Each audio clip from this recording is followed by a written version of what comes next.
Hello student, my self Durgesh Dwivedi and you are watching Milestone Campus. तो आज का हमारा टॉपिक है फिजिक्स का chapter number 2 motion in one dimension. We are going to discuss 3 topic here. The first one is scalar and vector quantity, second one is आपका one dimensional motion and the third one is difference between distance and displacement. Okay, तो ये तीनों topic यहाँ पर आ रहे होंगे।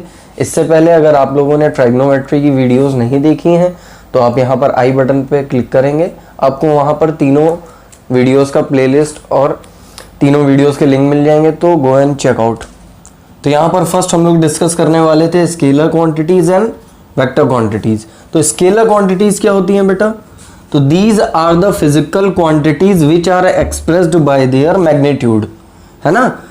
इसका मतलब है कि इनको एक्सप्रेस करने के लिए, ऐसी क्वांटिटी जिनको एक्सप्रेस करने के लिए हमको किसकी आवश्यकता नहीं होती, डायरेक्शन की कोई आवश्यकता नहीं होती, केवल इनके मैग्नीट्यूड ही काफी। मैग्नीट्यूड का मतलब है जैसे कि यूनिट प्लस न्यूमेरिक वैल्यू। जैसे कि आप ले सकते हैं 5 मीटर लेंथ आपकी, है ना, 5 kg दैट इज मास।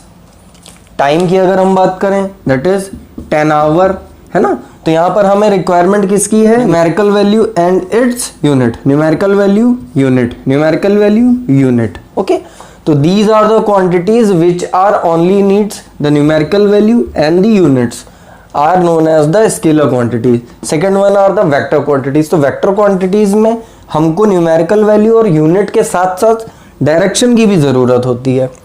तो these physical quantities requires magnitude as well as the direction to express them। जैसे हमारा displacement, force and acceleration. Means अगर हमें वेक्टर क्वांटिटी को डिफाइन करना हो तो हमको न्यूमेरिकल वैल्यू चाहिए होगी, उसका हमको यूनिट चाहिए होगी and the third one is direction चाहिए होगी। जैसे कि डिस्प्लेसमेंट में मान लीजिए फोर्स है हमारी, तो हम इसको लिखेंगे 5 न्यूटन, है ना। तो that is numerical value, that is unit, और ये किस डायरेक्शन में अप्लाई हो रही है। इसका सिंबल जैसे हम लोग लिखेंगे एफ डिनोट करते हैं फोर्स को, तो इसको हम लोग एफ भी लिख सकते हैं और एफ एरो लगाकर। This is the symbol of vector quantities. Vector quantities का सिंबल जो है वो एरो से डिनोट किया जाता है। ओके, ठीक है बेटा। तो वेक्टर क्वांटिटीज को हमने डिफाइन किया था कि ऐसी क्वांटिटीज जिन पर जो है वो डायरेक्शन की रिक्वायरमेंट होती है, जैसे कि फोर्स, है ना। तो इसको हम लोग एफ भी लिख सकते हैं, एफ एरो भी लिख सकते हैं। ए लिखेंगे ए एरो के साथ, V that is velocity and V arrow के साथ, है ना। तो अब एक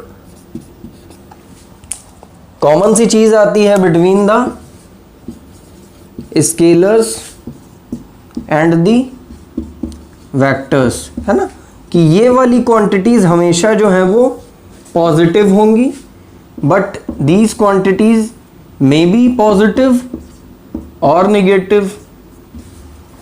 इनकी वैल्यू मे बी पॉजिटिव या निगेटिव हो सकती है। जैसे कि मान लीजिए कि कोई फोर्स मैंने जो है वो नॉर्थ डायरेक्शन में अप्लाई किया, है ना, दैट इज एफ, तो इसकी वैल्यू क्या होगी? पॉजिटिव।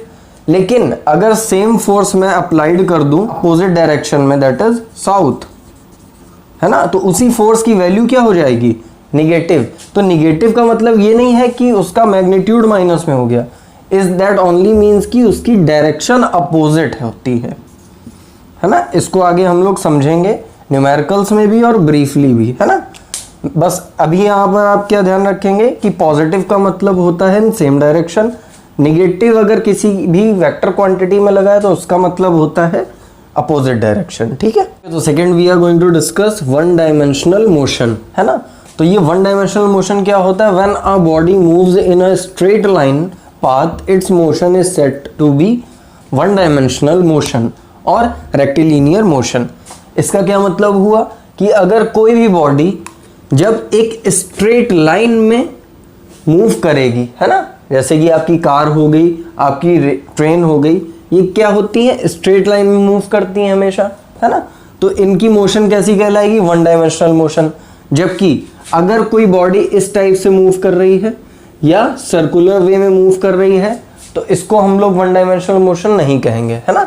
वन डायमेंशनल मोशन का केवल और केवल मतलब होता है कि केवल एक डायरेक्शन में स्ट्रेट लाइन में आपका मोशन होना चाहिए कंटिन्यूअस। तो बेटा नेक्स्ट हम लोग देखेंगे डिस्टेंस एंड डिस्प्लेसमेंट। तो डिस्टेंस क्या होती है? The total length of the path through which a body moves is called the distance travelled by the body. तो डिस्टेंस क्या होती है? कोई भी body from the initial to the last point जो भी उसने लेंथ कवर की उसकी टोटल वैल्यू कहलाएगी आपकी डिस्टेंस, है ना। जबकि डिस्प्लेसमेंट में क्या होता है?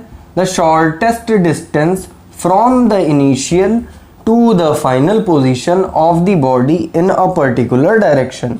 मीन्स कि एक पर्टिकुलर डायरेक्शन में उस बॉडी ने फाइनल टू लास्ट किस लेंथ को कवर किया है वो हमारी कहलाती है डिस्प्लेसमेंट। डिफरेंस क्या है दोनों में, ये हम लोग देखेंगे।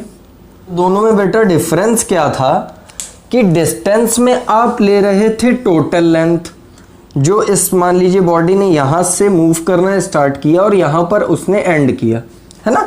तो ये टोटल लेंथ जो होगी दिस इज कॉल्ड डिस्टेंस। जबकि डिस्प्लेसमेंट क्या होगा? इस पॉइंट से इस पॉइंट तक मूव नहीं कर रहे, स्ट्रेट डायरेक्शन में जो भी लेंथ कवर हुई ये, तो ये वैल्यू हमारी कहलाएगी डिस्प्लेसमेंट, है ना। अब डिस्टेंस की एसआई यूनिट क्या होती है? सबको पता है मीटर होती है, और सीजीएस सबको पता होगा सेंटीमीटर होती है। अगर नहीं पता है तो देख लेंगे। सेम एज डिस्प्लेसमेंट की भी एसआई यूनिट क्या होती है? मीटर। सीजीएस यूनिट क्या होती है? सेंटीमीटर, है ना। तो आज हम लोगों ने 3 टॉपिक कवर किए हैं बेटा। कौन कौन से? Scalar and vector quantities, second one आपका वन डायमेंशनल मोशन, और थर्ड आपका हो गया डिस्टेंस एंड डिस्प्लेसमेंट। कि आगे के टॉपिक को अब हम लोग नेक्स्ट वीडियो में कवर करेंगे। इसके बाद आपके इस चैप्टर के न्यूमेरिकल स्टार्ट किए रहेंगे, ठीक है बेटा। तो अगर आपको वीडियो ये अच्छी लगी हो तो इसको लाइक करिए, हमारे चैनल को सब्सक्राइब करिए, सो दैट आने वाली वीडियोस की नोटिफिकेशन आपको मिलती रहे और आप अपनी तैयारी जो है वो अच्छे तरीके से कर पाएँ।